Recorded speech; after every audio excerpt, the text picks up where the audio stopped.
welcome to this rapid-fire explainer on post-travel deep vein thrombosis. Whether you're prepping for the wards, cramming for board exams, or just looking to sharpen up that diagnostic acumen, we've got you covered. We're going to run through modern treatment standards and the exact clinical protocols you need in your back pocket. Let's get right into it. Here's our clinical schema for today. We're hitting the clinical vignette, pathophysiology, diagnostic protocols, complications, modern treatments, and finally, risk factors and prophylaxis.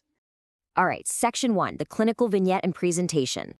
Picture this scenario. You've got a 42-year-old male who comes in 48 hours after a 10-hour international flight. His chief complaint? Unilateral calf pain. When a patient hits you with this classic stem, you've got to instantly snap into problem-solving mode because the wrong move here, or even just inaction, could literally be fatal. Now, patients make mistakes here all the time, and they can be deadly. Usually, they'll just write it off as standard flight tiredness or maybe a muscle cramp. Their instinct is to just go home, rest, and elevate the leg. But as clinicians, we know that resting and elevating a new clot is absolutely the worst thing you can do. Why? Because it just lets the clot sit there and grow completely undisturbed in the deep veins. This is an emergency. It requires immediate diagnosis and life-saving anticoagulation today. So, what are we looking for? Visually, your key indicator is asymmetry. DVT almost always strikes just one leg. You're looking for localized warmth, a pinkish-red discoloration that tracks right along the vein path, distended surface veins, and swelling that's visibly larger below the knee. If you've got a patient reporting aching and heaviness strictly on one side, and it gets worse when they stand up, your clinical suspicion needs to spike immediately. Moving on to Section 2, pathophysiology and Virchow's triades. You know the drill. Long-haul flights create the ultimate perfect storm for Virchow's triad. First up, stasis of blood. Sitting cramped for 10+ hours means blood is just pooling down in the calf veins because of reduced venous return. Next, endothelial injury.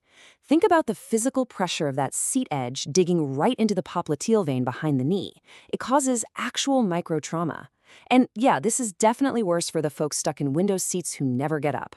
Finally, hypercoagulability. That super dry cabin air and high altitude, they lead straight to dehydration and hemoconcentration. Throw in some in-flight alcohol or diuretics, and it gets much worse. It's so important to juxtapose that normal, benign travel fatigue against the actual pathological cascade happening inside the patient's calf. While the patient just feels kind of stiff, their popliteal vein is actively experiencing vessel trauma, and that thickened blood is dangerously starting to aggregate. Okay, Section 3. Diagnostic protocols and pitfalls.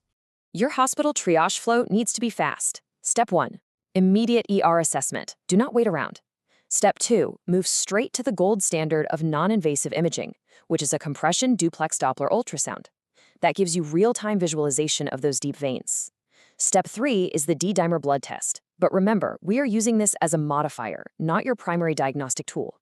To drive your clinical decision-making, you've got to calculate the Wells score. Let's look at the criteria for our guy. Immobilization of the leg from that massive travel time, that's +1. Localized calf tenderness, another +1. Calf swelling greater than 3 centimeters, +1 again. So we're at a total score of 3. Based on clinical protocols, a score of 3 or higher screams high probability for DVT. You refer them for a Doppler ultrasound right away.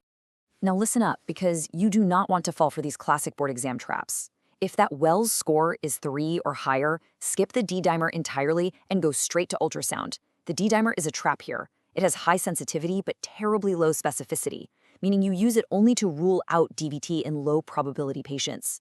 Never use it to try and confirm a high probability case. Oh, and while we're busting myths, Homan's sign, that calf pain on dorsiflexion, is basically useless on its own. It has a poor sensitivity of around 50%, so it's just clinically unreliable. Let's hit Section 4, complications and emergency red flags. An untreated calf clot is literally a ticking time bomb. Look at this cascade. If that clot extends proximally up into the iliac or femoral vein, it massively increases heart strain and can lead to post-thrombotic syndrome. We're talking irreversible valve damage that hits about half of these patients. But the ultimate terrifying red flag is a pulmonary embolism.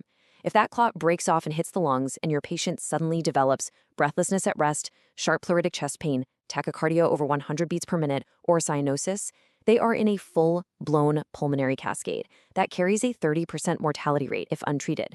It's a call 911 immediately kind of situation. All right, Section 5, Modern Treatment Standards. The modern treatment timeline is super elegant and highly effective. On day 1, the immediate phase, you're going to halt clot growth right in its tracks with low molecular weight heparin injections, like enoxaparin. From there, you transition them into a maintenance phase that lasts anywhere from 3 to 12 months. This phase relies on direct oral anticoagulants, or DOACs, like rivaroxaban or apixaban. Oh, and definitely prescribe some 30 to 40 millimeter of mercury compression stockings to ward off that post-thrombotic syndrome we just touched on. Just a quick heads up for your clinical practice. Aspirin is not effective for acute DVT treatment, full stop. Also, DOACs have pretty much entirely replaced those old school warfarin protocols. Why? Because DOACs completely get rid of the need for that tedious, routine INR blood monitoring that warfarin requires. It's a massive quality of life upgrade for your patient. Moving on to our final section, Section 6, Risk Factors and Prophylaxis. We all know that not all travelers are created equal when we're talking about Virchow's Triad. Baseline risk just skyrockets for certain groups. The absolute highest baseline clot risk goes to patients with untreated active cancer. Other huge red flags include known genetic thrombophilias, like factor V Myelin. You've also got to watch out for anyone who's had orthopedic surgery in the last 3 months, or hormonal factors like pregnancy or current oral contraceptive use.